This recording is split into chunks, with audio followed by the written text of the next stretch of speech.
here at Wild Card Gym with Pepper Roach. Pepper, what's boxing look like this year at Wild Card? You guys got so many talented fighters here in the city, and especially here at Wild Card. What's it look like here for the fighters coming out of Wild Card? Freddie is the busiest gym in California, right? Probably the busiest gym in the United States right now. He is Pacquiao. I can't remember the names. Amir Khan. But he has Vest don't work anymore. But he has a tall. From Africa. He has 3 football fighters from Africa that are really good. One's a heavyweight, one's a middleweight, and one's a lightweight, and they're really good. You'll hear. I can't remember the names, but you see them soon. They're all from Africa, and they can fight.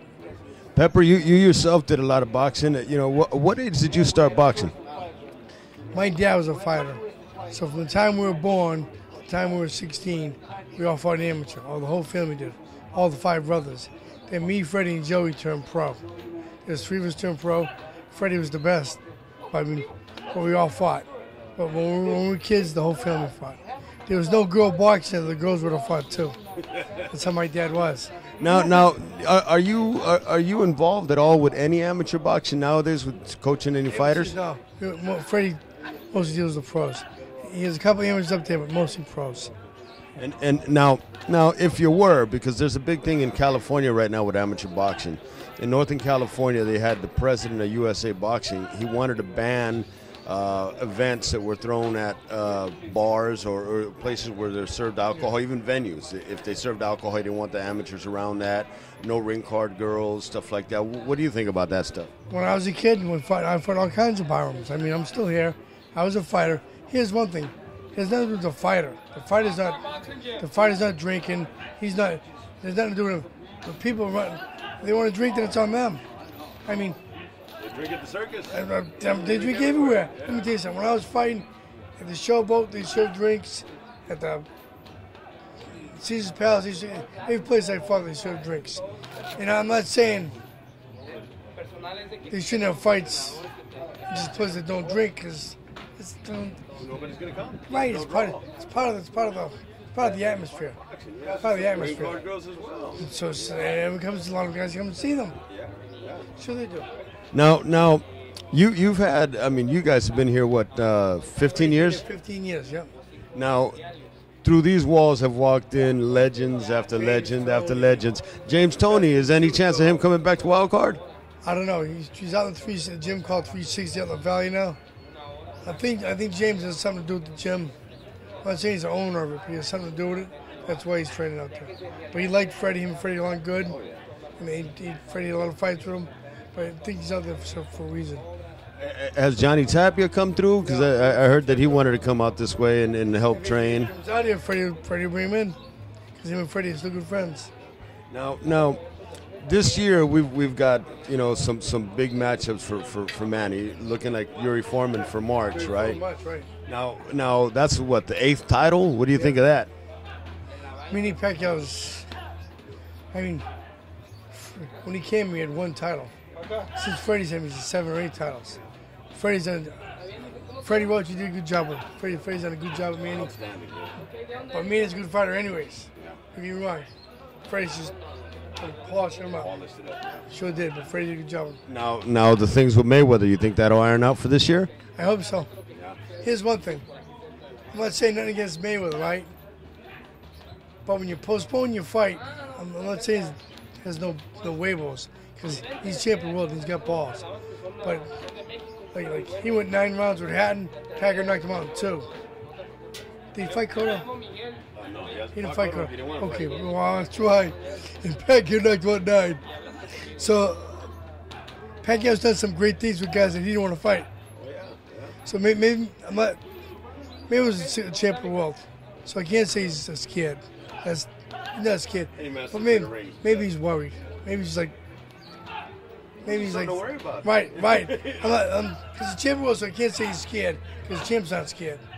But maybe he's worried about, because Manny demolished those guys.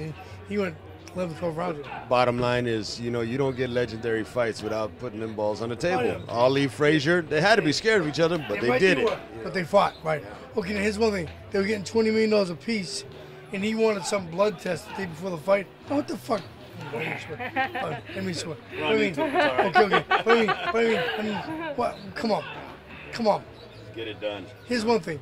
In any state in the United States, the test they take is a urine test. Boom, bottom line.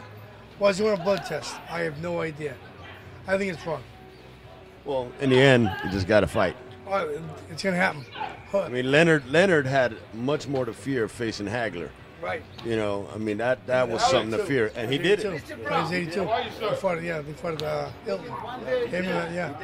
He beat him. He won. Yeah, he beat him. But he put his balls on the table. He put his huevos up. He put the huevos up. Durant had to fight Barkley. Right, at middleweight. He's a lightweight. He's a lightweight. Yeah. Hey, I'm not knocking Mayweather. Right? I'm just saying he's thinking about what Pacquiao did to the guys that he went distance with. Pacquiao knocked him out in 2-9. Pacquiao can fight. So Mayweather can fight too, though. But you know, he trains there with Freddie. Freddie's made him look great. I'm going with Pacquiao. Yeah. You got to. That's the home camp. Yeah, gotta. Plus, I think Pacquiao's a good fighter. He can fight. He can plenty of balls. You know, Here's one thing. Pacquiao's a 12-pounder fighting at 47. He's 112, you know, originally. His first title. It was 106, actually. 112. It was 112 his first title. And the other guy was a 30-pounder when he got out of the amateurs. Yeah. But I mean, he's naturally a bigger guy. Right. You know, he shouldn't have a problem with it. He should say, "Come on, no drugs." What drug? Yeah, let's do they're not doing drugs. Maybe he doesn't do drugs. I think he means afraid of needles or something. I heard. I mean, I don't know. But Freddie has him tuned up. Okay, he's in great shape. I hope the fight goes off because it should be a good fight. Now, Pepper, going back to your own fight career, is there what's your special moment in boxing that was part of your fighting career? Is there a good memory? My special moment. What do you think? In the amateurs, I fought Rocky Lockridge twice. Really? I thought I beat him once. He beat me once. In the pros, I was like 9-2-1. I didn't do that good in the pros because I went to prison. Stupid. But so it was a long career. So I was like 9-2-1 in the pros. But watching Freddie fight was pretty cool. Because I used to always fight under Freddie. He'd fight the main bout. That was always cool watching Freddie fight because he was a tough fucker. Now, after your career, just being around the business, what are your special moments? After I fought, right, I did telemarketing. I went to prison for telemarketing. So I went 5 years in prison. When we got out of prison, Freddie said, "Come to the gym and stop fucking around." So I've been here for 10 years now. And Freddie takes care of me. Freddie's been good too. But I mean, I've worked some big corners too. I worked Juco's corner when we fought Mayweather in '82. I worked Pacquiao's fight in the Philippines when we fought Pacquiao Jim. I've been in some good corners. Freddie takes care of me. I got in Freddie. Yeah, hey, that's good, man. Now, what would you recommend? I mean, you've been around this game for a long time, all your life. Yeah, all my life. Now, what do you recommend for a young fighter? I'm a coach in San Francisco, and I get a lot of youngsters. You know, they think that they could just go pro after 10 amateur fights, 20 amateur fights. You know, what do you think is a good number that you could say this season? 50 fights. 50. Good 50 fights. Here's one thing. When a guy comes in the amateurs, he fights a little smoker, right? Then he goes to the Gold Gloves with the AUs. When he goes to the Nationals, if he don't go nowhere, odds are he's not going to make it. He ain't going nowhere, right? But there have been exceptions. Not many. Not many. There are some. But I mean, I'm just saying, when you go to the Nationals, you like go to the semifinals or the finals, you're going somewhere. If you don't, you'd be a pro, but you'd be a journeyman to the opponent. Unless you're that freak of nature like Bernard Hopkins. Right. White Muhammad out of prison, he fought out of prison, right? I mean, it does happen. Because those guys prove that it does happen. Now, you've seen the other side, too, where, you know, you get a fighter with a good amateur career. Doing the fights. But he hooks up for the pros, maybe with the wrong trainers or this or that. Happens a lot. Or maybe they give him too much money up front. Happens a lot. What's the advice for a young amateur that's saying, hey, you know what, I've got a good amateur record, I think I could do good as a pro. What does he look for? In a trainer, in a promoter? What would you recommend? Here's one about training, okay? What makes a good trainer? I want to tell you what makes a good trainer when the person likes you. Yeah, it's not not for you. Right. Like a lot of guys, a lot of trainers here aren't fighters. They never fought in their life. But the person they train likes them. So that's who they like. That's the way it is. So you don't have to be a fighter to be a trainer, because it's the guy who likes you. Dundee never fought. Right, Yeah. right. Eddie Futch for an amateur. But they're great trainers because the people they train like them. But Eddie Futch has an amateur was sparring Joe Lewis, and he was Yeah, a that's lightweight sparring a heavyweight, heavyweight, so that's you got to learn something. Yeah, oh yeah. Same in here. Same as we have guys who didn't fight before, and they're trainers. And I get mad and say, man, that guy never fought in his life. How's he a trainer? But they are. The person they train liked them. So it pisses me off, but it's the way it is. And you get some guys that Some they guys- understand the philosophies. They understand Right. the movement. Here's what happens. They hear Freddie say it over and over and over, and they pick it up, and then it's their move. Well, and that's another thing of being a coach at a gym like A this. gym like this, where you pick things up. You're going to learn from Here's one thing. world-class training. Okay, in here, right, from 11 o'clock to 3 o'clock, you might see 4 or 5 world champions spot. So if you can't learn from them, then you're blind. Yeah. Because you're going to pick something up. Yeah, just listening to the corner Right, man, what's that's he right. telling them. Right, what's he telling them, that's right. So when he says something, And how he's working on it. Right. How he's using the basket. you're going to say the same thing, you're going to say the same thing. And they rap hands, they watch Freddie rap hands, they rap hands like Freddie does. Yeah. Freddie's the best rapper out there. Now they rap just like him. Yeah. So good for them. And it's like I learned from a few guys, and like Chuck Bodak was a guy. Chuck Bodak. He gave Freddie so Let me tell much you, respect. Chuck Bodak was a great rapper.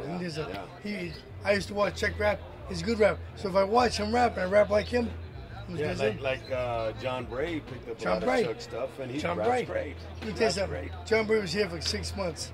He slept in the gym for 6 months. Now he's a world-class trainer. Good for him. Good for And him. he learned. Yeah. This is Legit. a home camp, just like Detroit had Kronk. Yeah, and- Kronk, and right. New York had Gleason's and Except him. Stillman's. Yeah. So. John Bray, I like John. John's a good guy. Yeah, and he's one of the good. I would John's trust done him well. with rapping like I John's trust done you well. Oh, and man. Freddie. Freddie's the best rapper out there. I Ruben didn't mean rap. Gomez, Ruben Joe Chavez. Gomez, Joe, these are good rappers. Yeah, these are But rappers. here's one thing. They all do a little different. Yeah. But you learn from all of them. Yeah. And when say you were fighting, I rep your hands. I rep your hands before you fight. I say, how'd you like that? If you didn't like it, I'd try something different. And then when you like it, that's what you like it. You gotta feel comfortable. That's Not right. too comfortable. Right. It's too You comfortable. want to firm Bad and too. tight. Yeah. Firm and tight. Yeah. So when they hit, there's a rock. So Pepper, what are you working yourself with any young fighters? The only fighter I got right now is Craig McEwen, the Scottish kid. He just I turned do pro? match with him. No, he's 15-1. 15 and Oh, 1. no, 15-0. 15-0. Yeah, he's fought in Canada. First Canadian guy. He's a good fighter. And Dean Byrne, the guy from Ireland, but he went home to Ireland and he was stuck over because his visa's messed up. Oh. He's 12-1. Wow. He can fight too. I work with those two guys. Well, Pepper, it's a great privilege talking No, to you. Thank you very thank much. You too, my Thank guys. you. Man, she's the bomb. All right, guys. Thank you.